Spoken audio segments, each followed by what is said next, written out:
세상엔 여러 가지 괴담들이 많습니다. 물론 괴담이라 함은 실제 겪은 이야기와는 완전히 다른 개념입니다. 오늘 이야기는 부디 앞 흉가에 얽힌 사연 네 번째 에피소드입니다. 무서운 이야기 시작합니다.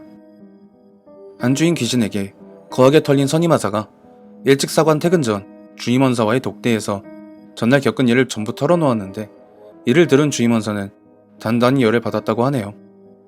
여차저차 선임하사가 그 일을 겪은 뒤 사흘 정도가 지난 어느 날, 새벽 02시부터 04시 근무가 진행 중이던 위형소에서 무슨 일이 난 것 같다며 간부 숙소에 거주하던 한 간부로부터 지통실로 급하게 전화가 왔다고 합니다. 이 일찍 사관과 일찍 부사관이 위병소에 급하게 내려가서 확인해보니 이미 사수와 부사수, 위병조장까지 전부 정문 근처에 널브러져 정신을 잃은 상태였고, 그들을 추스리고 있던 전화를 한 간부가 있었다고 합니다. 그들은 전원 들것에 실려 의무반으로 옮겨졌고, 아침이 되어 정신을 차린 그들은 덜덜 떨리는 몸으로 마지못해 입을 열었다고 합니다. 02시 근무를 교대를 한 뒤 동기였던 사수와 위병조장이 잠시 정문을 열어놓고 나가서 담배를 한 대 태우고 있는데, 웬 젊은 여자가 도시락통 같은 걸 들고 나타나서는 자기는 요 앞에 있는 집에 남편과 둘이 사는 주부인데 새벽까지 고생하신다고 요기 좀 하시라고 싸들고 온 거라고 합니다. 하지만 사수인 박병장과 위병조장인 홍병장이 생각하기엔 요 앞이면 저 숲으로고 넘어 건너 그 집인데 거기 사람 안 산지 꽤 되지 않았던가? 였다는 겁니다.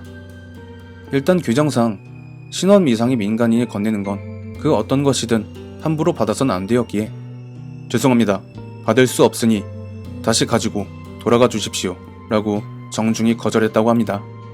그 여자가 갑자기 온몸을 기괴하게 뒤틀더니 이게 사람의 움직임이 맞나 싶을 정도로 뭐라고 표현할 수 없는 동작으로 부디 앞을 막 뛰어다니다가 멈추더니 다시 그들이 앞으로 와서는 제 성의인데 받아주셔야죠 라고 중저음에 기분 나쁜 웃음을 짓는데, 여기서 박병장과 홍병장은 아, 이게 선임하사님이 본 그 여자인가 보다라는 생각이 들었고, 눈앞에서 벌어진 믿을 수 없는 공포스런 기괴한 상황에 차마 발이 떼어지지가 않더라는 거예요.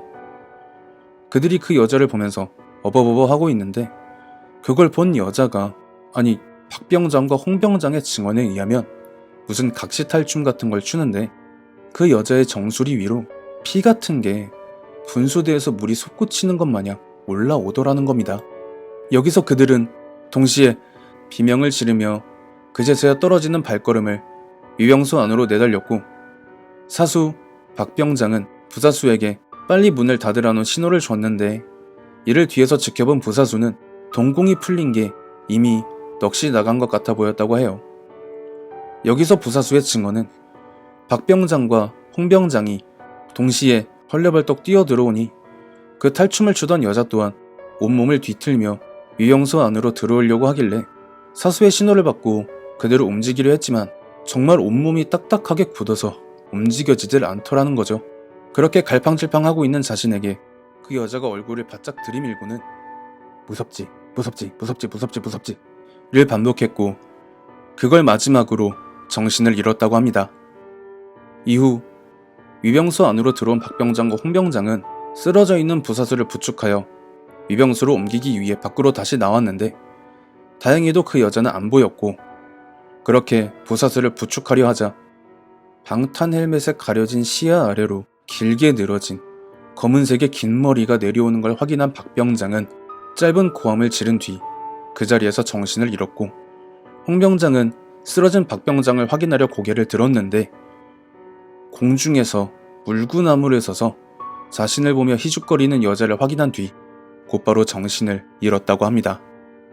저는 이 말을 진지한 표정으로 늘어놓는 A상병에게 솔직하게 못 믿겠다고, 무슨 전설의 고향도 아니고 이게 말이 되냐고 했는데요.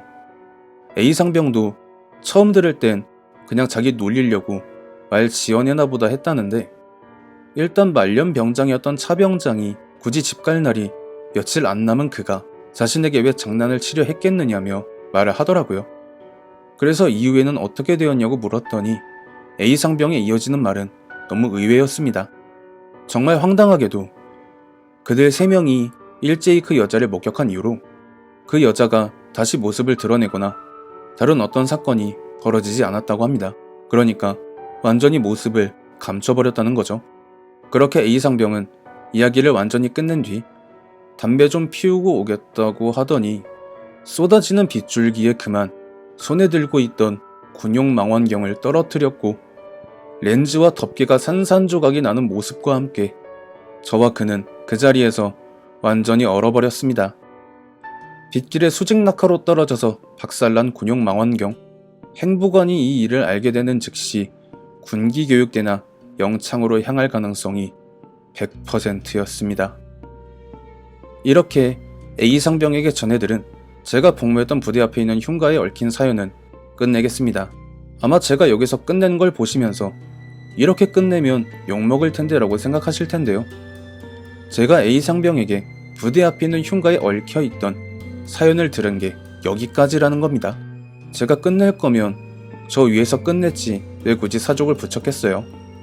제가 병장이 된 다음에 일어난 일이 제가 보낸 사연의 엑기스, 즉 그들이 본격적으로 움직이기 시작하고 제가 말년휴가를 나가기까지 남은 2달여의 기간 동안 어떻게 저희 부대에 피해를 끼치며 난동을 부렸는지에 대한 이야기란 말입니다.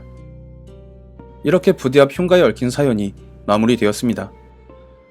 제보자분이 보내주신 그 장편의 사연이라는 게 고작 4편 안에 끝날 일이 아니었습니다.